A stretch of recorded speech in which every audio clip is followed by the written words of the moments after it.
Well, I can't feed my family right now, but it's God's will. My kids will never follow Christ, but maybe it's God's will. My heart will never be better. My health will never be better, but it must be God's will.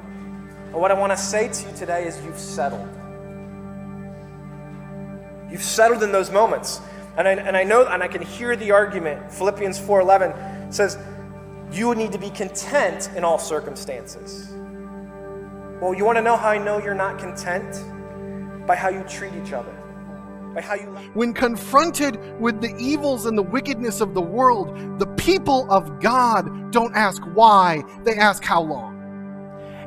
Think about this. He's not saying that they're to be sinless, but the emphasis here, I believe, is that they, particularly in relationship to sin itself, is a death sentence.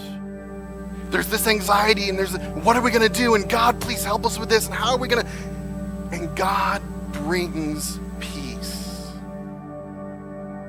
There's this thought that I believe goes through Elijah's mind. And we use this as an excuse, and it's God isn't with me. And this is why that still small voice is so important. We believe God isn't with us. We think God only can do the grand things, the big things. And as Julia pointed out in the children's message, the Mount Carmel experience, the fire from heaven. In this passage, it talks about how the wind literally broke rock. I've never seen wind do that, but that tells me it's powerful enough to break something that I think is dense. But God wasn't there. He wasn't in the big thing. And he says the earthquake, he wasn't in the earthquake. He wasn't even in the fire. But what does it say? It says, after the fire came a gentle whisper. In verse 1, we find that it says that Jesus was filled with the Holy Spirit. And I think it's interesting because we know that the Holy Spirit comes from God, and so in this verse we have the entirety of the Trinity. We have Jesus filled with the Holy Spirit that's sent from God the Father. And so this is to tell us that this entrance into the wilderness was ordained by God, that God wanted this to happen.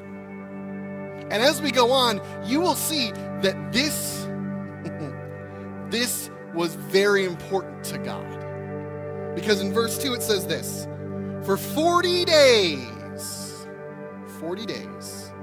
being tempted by the devil, and he ate nothing, and when it was over, he was hungry. And I think we're facing today another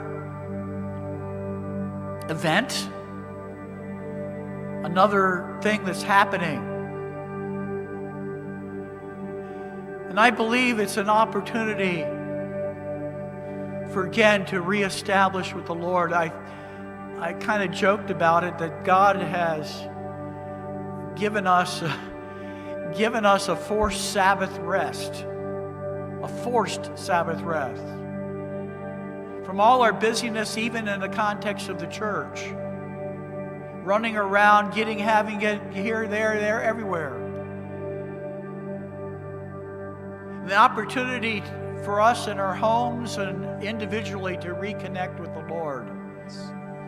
Our circumstance usually always plays a part in us not finding that narrow path. This COVID lockdown might be an example of that for you, this circumstance you are in. Maybe you're struggling at home. Maybe you're being verbally abused in this situation, emotionally, or maybe you have been abused in such a way. Maybe you lack finances.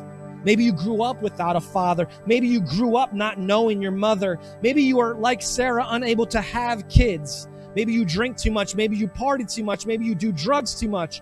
Maybe you didn't get the promotion. Even maybe you grew up religious like the Pharisees.